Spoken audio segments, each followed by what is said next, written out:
They're just really unnecessarily long. I'm psychic. Hey everyone, welcome back to my channel. It's already the end of March, so today I have a wrap up for you.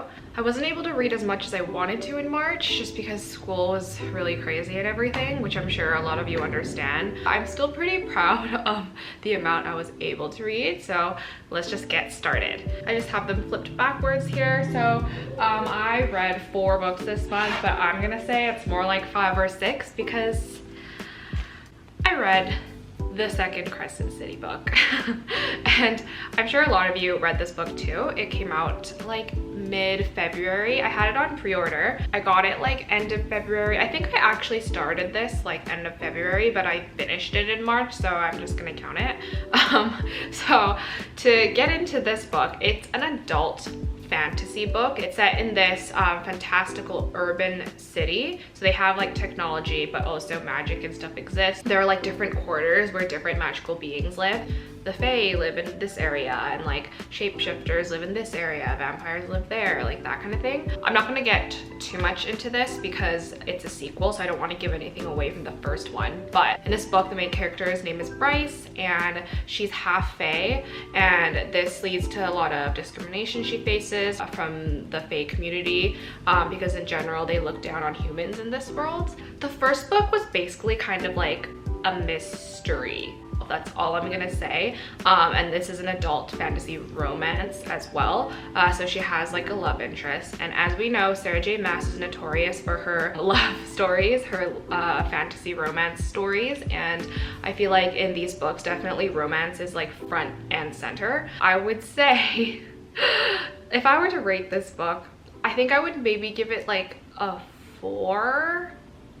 Because, okay, so a little background about me is I love Sarah J Maas, like I love her books. My favorite series ever is the Throne of Glass series. That's like my favorite series. And I mean, ACOTAR, like A Court of Thorns and Roses was also really good. But I don't think, in my opinion, I don't think it compares. And this series, like, I think it's not as good as the other 2 series, but I still like them. Like, they were still enjoyable. I think my main like sort of gripe with this series is that they're just really unnecessarily long.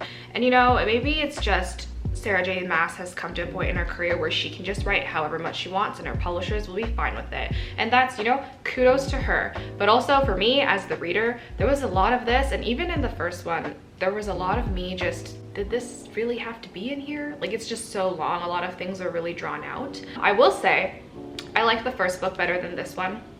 The first book, I think, had a clearer plot. This one, the plot is just so muddy, I think. Towards the middle of the book, I like did not know what was happening. I almost like wanted to stop reading it. But also, Sarah J Maas is really known for her endings. The first book in this series ended off with like a bang, and this book, I would say, also ends off really crazy, but in like a different way, and I'm not gonna say more because I don't want to spoil anything. I think I would give it a 4, taking a star off because it's kind of long, and I don't know, the plot was a little bit crazy. Like, I actually think maybe I would have given it a 3 if not for the ending. Like, if not for the ending, I don't know if I would have wanted to pick up the next book, but the ending really, really intrigues me. So I don't know, leave a comment down below sort of what you thought about this book, but keep it spoiler free, please, because I know people get spoiled left and right on all of Sarah J Maas's series, and I feel so bad when people like find out things on social media or like on TikTok or something, and I'm like, no, you needed to have read it to find that out, you know? So yeah, keep it spoiler free with everything in regards to Sarah J Maas, please. But let me know, you know, what you rated it, you know, if you approved or disapproved of the ending, whether you're the same as me where the ending kind of a little bit made up for like the rest of the book. That was the first book I read. It was super long, like crazy long, and I'm very proud of myself for finishing this.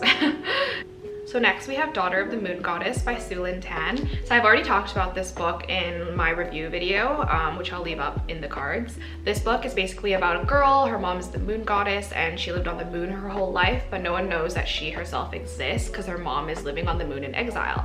And then something happens, she has magic, it flares, she's about to get caught, so she runs away and leaves her mom behind. And then there's just like a series of events where she has to learn how to use her magic. She goes to train with the prince. She goes on a quest to save her mother. There's like a whole plot where she has to make a bargain with the emperor, and she has to make a choice between like love versus saving the kingdom. I really liked this book. I think I would give it like a 4.5. And this is also, I just want to say, like, the way I rate books is quite subjective and depends on the type of book, if that makes sense. Like, I will meet a book where it's at. So for example, I'm giving this a 4.5 for it being a debut fantasy novel, you know, whereas I'm giving this a like 4 based on the fact that it's like an adult fantasy sequel from a very experienced author. So I just thought I would put that out there because sometimes I feel like when you just look at my ratings objectively, it doesn't really make sense. I would give this a 4.5. I think it was a fantastic debut novel and I really, really recommend it. I think everyone should read this book. It's really great. It's based on Asian mythology, Chinese mythology. And you know, if you like, you know, anything whimsical, anything to do with the moon, magic, a beautiful setting, a little bit of romance sprinkled in there, then I highly, highly recommend this. Let me know if you guys have gotten to this yet, because I know it's been pretty popular online, and so I'm curious to see if any of you guys have read this as well. So next we have XOXO by xoxo. So this one is so cute. Basically it's a YA contemporary, a genre I don't actually usually read, but it stood out to me because the premise is about this girl. She's Korean American and she lives in LA, and then she sort of has this run-in with this Korean boy from Korea one night, and they like have this fun night, like just exploring LA, talking with each other, and then the boy has to leave the next day back to Korea, so she just thinks that's that and that's the end of this. But then she ends up having to move to Korea because of her sick grandmother, and like lo and behold, she goes to this art school and the guy's there and he happens to be in one of the most popular K-pop groups in Korea. A little bit of a forbidden romance trope within like the world of K-pop, if that interests you. I would say another theme is like coming of age in this. I feel like both of the characters are dealing with their own issues and trying to figure out what they want to do with their lives, what their values are, what they want to live for. Meeting this book where it's at, it's a YA contemporary, and I think it's more on the younger end of YA, but with that being said, I still really, really liked it. I thought it was just adorable. Like, I thought this was so cute, and for what it was, like, I think I would give it like a 4.5. I think it was just adorable. It was the type of book that I would never have thought would have existed when I was younger. Like, I think I would have loved this book when I was in middle school or even high school, but nothing like this existed. I never read about, you know, a teenager who was around my age and was Korean and was dealing with her identity within the same sort of culture as me. I'm not Korean American, but I'm Korean Canadian. There were so many references in this book that I just got like that. I will say there might be some references and words in here that you won't understand if you don't know Korean or if you don't know Korean culture, but I don't think that that should deter you from reading it. If anything, I think it should make you want to read this more so you can learn about a different culture. I just felt really represented in this, and I would totally recommend this to anyone that's like a teenager right now, or honestly if you're older too. Like, I really enjoyed it. Yeah, like, I would recommend this. If I had a child, I would tell my child to read this because I just thought it was so cute. But yeah, this was the third book that I read this month. It was a really quick read as well if you're looking for something short.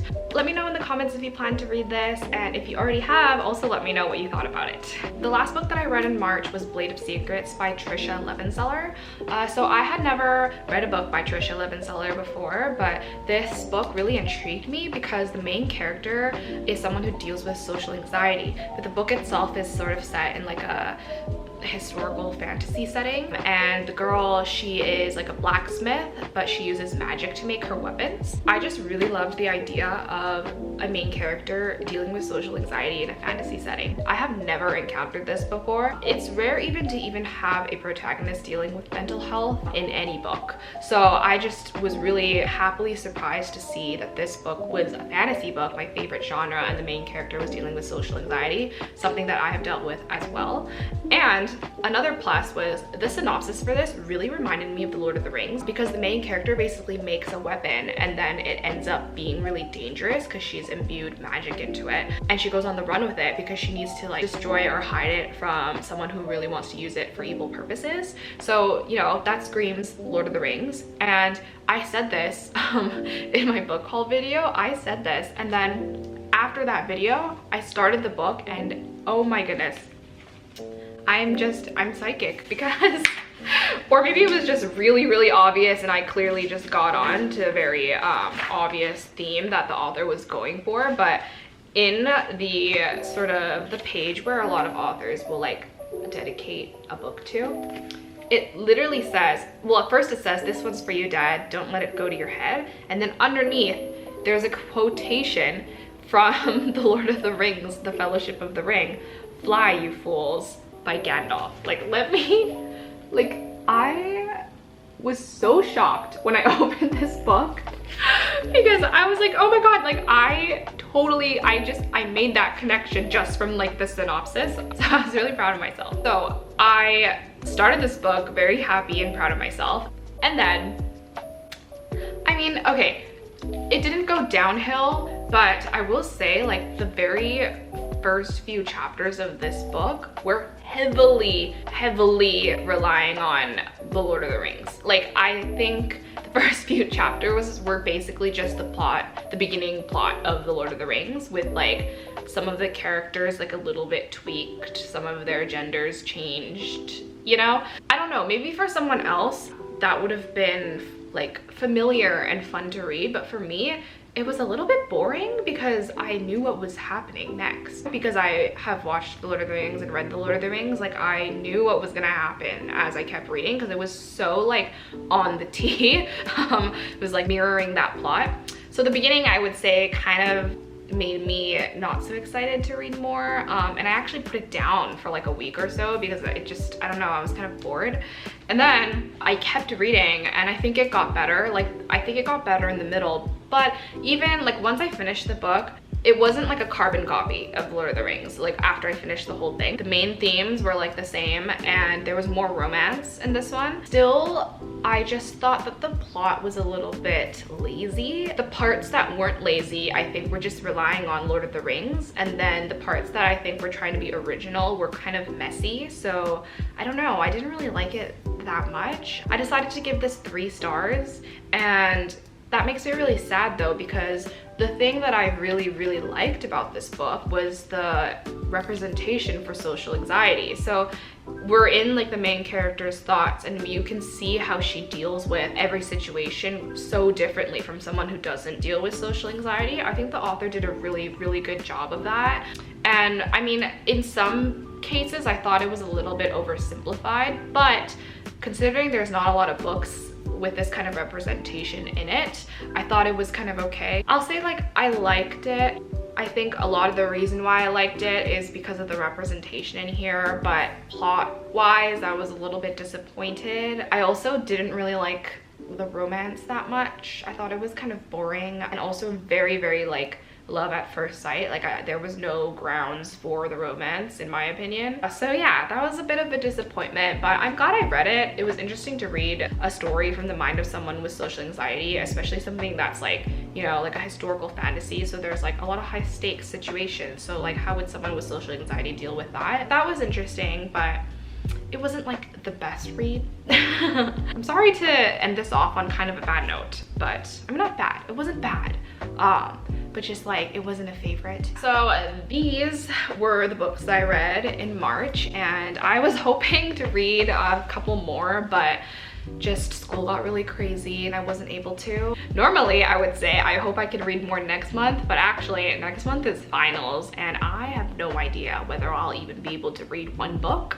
So yeah, I'm really sorry about that, but I'm trying my best and I'm just like gunning for summer so that I can read all I want and have fun and make more videos. I am really curious to hear what you all read, so please leave in the comments what books you read, and please tell me which book you liked the most out of the ones that you read in March. I'm really curious to know, as I'm always trying to add new books to my TBR, my never-ending TBR, but that's okay. I need to add to my list so I can be excited for it once I'm finished finals and, you know, leaving school behind me, at least for the summer. I hope you enjoyed this video. Let me know whether you've read or plan to read any of these books and what you thought of them, and I will see you in the next video. Bye!